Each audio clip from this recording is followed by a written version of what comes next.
स्वयंसेवी संस्था प्रतीक संघर्ष फाउंडेशन ने बुधवार को अपना स्थापना दिवस धूमधाम से मनाया। इस अवसर पर जमशेदपुर ब्लड बैंक में एक कार्यक्रम आयोजित कर जहां कई लोगों को सम्मानित किया गया। वहीं जुगसलाई स्थित अंत्योदय भवन कुष्ठ आश्रम में वृद्धों को भोजन कराया गया। कार्यक्रम में बतौर मुख्य अतिथि समाजसेवी रुचि नरेंद्रन मौजूद थी।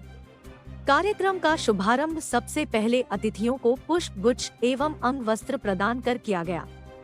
इसके तत्पश्चात अतिथियों ने मिलकर स्थापना दिवस के अवसर पर केक काटा।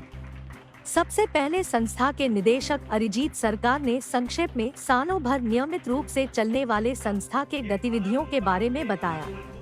धरातल पर कार्य करने वाली संस्था प्रतीक संघर्ष फाउंडेशन ने किस तरह से शहर से लेकर सुदूरवर्ती गांव तक सभी के दिलों में अपनी जगह बनाई, इस पर उन्होंने प्रकाश डाला।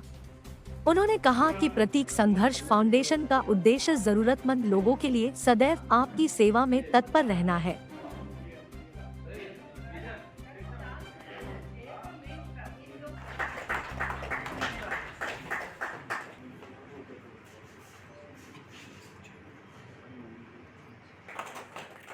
लास्ट सम्मान आपके लिए बहुत जरूरी था।